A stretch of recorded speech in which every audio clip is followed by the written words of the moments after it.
Delhi liquor policy money laundering కేసులో అరెస్టులు పెరుగుతున్నాయి. గత శుక్రవారం గోవాలో ఆప్ కోసం పనిచేసిన చన్ప్రీత్ సింగ్ ను ఈడీ అరెస్ట్ చేసింది. Delhi liquor policy money laundering కేసులో తాజా అరెస్టుతో అరెస్టుల సంఖ్య 17కు చేరుకుంది. ఏప్రిల్ 18 వరకు చన్ప్రీత్ సింగ్ కు ఈడీ కస్టడీ విధించింది రౌస్ అవెన్యూ కోర్టు. ప్రస్తుతం చన్ప్రీత్ సింగ్ ఈడీ కస్టడీలో ఉన్నారు. గోవా ఎన్నికల్లో ఆప్ కోసం ఖర్చు చేసిన హవాలా డబ్బు గురించి ఈడీ ఆరా తీస్తోంది. గోవా అసెంబ్లీ ఎన్నికల్లో ఆప్ ఎన్నికల ఖర్చు వ్యవహారాలు చన్ప్రీత్ సింగ్ చూసుకున్నాడు. Prevention of money laundering act కింద చన్ప్రీత్ సింగ్ ను ఈడీ అరెస్ట్ చేసింది. చన్ప్రీత్ సింగ్ అరెస్ట్ రాజకీయ ప్రేరేపితమని ఆప్ ఆరోపించింది.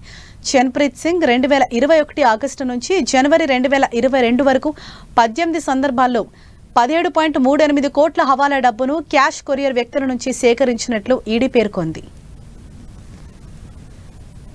2022 గోవా ఎన్నికల సందర్భంగా ఆప్ కోసం ప్రచారం చేసిన కార్యకర్తలు, ఏరియా మేనేజర్లు, అసెంబ్లీ మేనేజర్లు, ఇతరులకు చన్ప్రీత్ సింగ్ నగదు చెల్లింపులు చేశారు. 2021-22లో గోవాలో ఆప్ ఎన్నికల ప్రచారం కోసం చన్ప్రీత్ సింగ్ ఫ్రీలాన్సర్గా పనిచేశాడు. ఆప్ ఢిల్లీ కార్యాలయం నుంచి నెలకు 55,000 జీతం అందుకున్నాడు చన్ప్రీత్ సింగ్. విజయనాయర్కి చెందిన events management company only much louder company నుంచి చన్ప్రీత్ సింగ్ నిధులు పొందాడని ఈడీ గుర్తించింది.